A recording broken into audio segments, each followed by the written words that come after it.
এবার আসি দ্বিতীয় পয়েন্টে, ডার্ক ওয়েব কতটা বিপজ্জনক। এটা আসলে সবচেয়ে ভয়ঙ্কর পার্ট আমাদের আলোচনা। ডার্ক ওয়েবের প্রায় 57% কন্টেন্ট অবৈধ। এখানে চলে চুরি করা ক্রেডিট কার্ডের তথ্য বেচাকেনা, মানুষ হত্যার বেচাকেনা, এবং মাত্র $110 আপনি $5,000 ব্যালেন্সের ক্রেডিট কার্ড কিনতে পারবেন। ভাবতে পারেন, আপনার ব্যাংক কার্ডের তথ্য হয়তো কোথাও কোথাও বিক্রি হচ্ছে আর আপনি তা জানেনই না। এখানে র্যানসমওয়্যারও বিক্রি হয়, মানে এমন সফটওয়্যার যেটা আপনার কম্পিউটারের সব ফাইল লক করে নেবে, তারপর আপনার কাছ থেকে টাকা চাইবে। শুধু 2023 সালেই র্যানসমওয়্যার দিয়ে মানুষ প্রায় $110 কোটি মুক্তিপণ দিয়েছে। আর এটা শুধু যে রিপোর্ট হয়েছে তা নয়, তার সংখ্যা আরও অনেক বেশি। সবচেয়ে ভয়ের কথা হলো, পুরো বিশ্বে প্রায় 1,500 কোটি মানুষ চুরি করা পাসওয়ার্ড ডার্ক ওয়েবে ঘুরছে। অর্থাৎ আপনার ইমেলের 80% ডেটা ইতিমধ্যে ডার্ক ওয়েবে লিক হয়ে থাকতে পারে।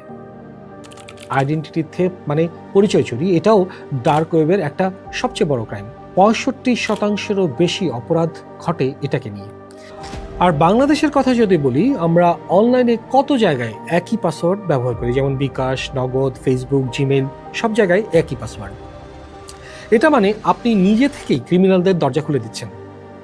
তৃতীয় আর সবচেয়ে জরুরি পয়েন্ট, আপনি কিভাবে নিজেকে সেভ করবেন। ডার্ক ওয়েবে না গেলেও আপনার ক্ষতি হতে পারে, কারণ আপনার ডেটা সেখানে যেতে পারে আপনার অজান্তেই। সুতরাং প্রথম কাজ হচ্ছে, আজকেই আপনার সব অ্যাকাউন্টের পাসওয়ার্ড আলাদা আলাদা করুন। আমি জানি এটা ঝামেলা, কিন্তু একটা পাসওয়ার্ড ম্যানেজার ইউজ করতে পারেন, যেমন বিটওয়ার্ড্রন কিংবা ওয়ান পাসওয়ার্ড, এগুলো ভালো কাজ করে। প্রতিটা অ্যাকাউন্টে আলাদা এবং শক্তিশালী পাসওয়ার্ড রাখুন। দ্বিতীয় কাজ, 2 ফ্যাক্টর অথেন্টিকেশন আজই অন করুন। মানে পাসওয়ার্ড দেওয়ার পরও ফোনে একটা কোড আসবে, আর সেই কোড ছাড়া কেউ ঢুকতে পারবে না। জিমেইল, ফেসবুক, বিকাশ, সব জায়গায় আপনি এটা অন করতে পারেন। এই একটা কাজ করলে 90% হ্যাকিং থেকে আপনি বেঁচে যাবেন। তৃতীয় কাজ, যে কোনো লিঙ্কে ক্লিক করার আগে 2 বার ভাবুন। আপনি 10 লাখ টাকা জিতেছেন, আপনি ইউএসের ভিসা জিতেছেন, এই টাইপের মেসেজ আসলে কখনো ক্লিক করবেন না। এটাকে আমরা ফিশিং বলি। এটা ক্লিক করলে আপনার সব তথ্য চলে যাবে অন্য কারো হাতে। ডার্ক ওয়েবের সবচেয়ে বেশি ডাটা বিক্রি হয় এই চুরি যাওয়া ফিশিংয়ের মাধ্যমে। আর একটা বোনাস টিপ দিতে পারি, haveibeenpwned.com, এই ওয়েবসাইটে গিয়ে আপনি ইমেল দিন, দেখবেন আপনার তথ্য কোনো ডাটা ব্রিজে লিক হয়েছে কিনা। ফ্রি, সেফ আর জানাটা জরুরি।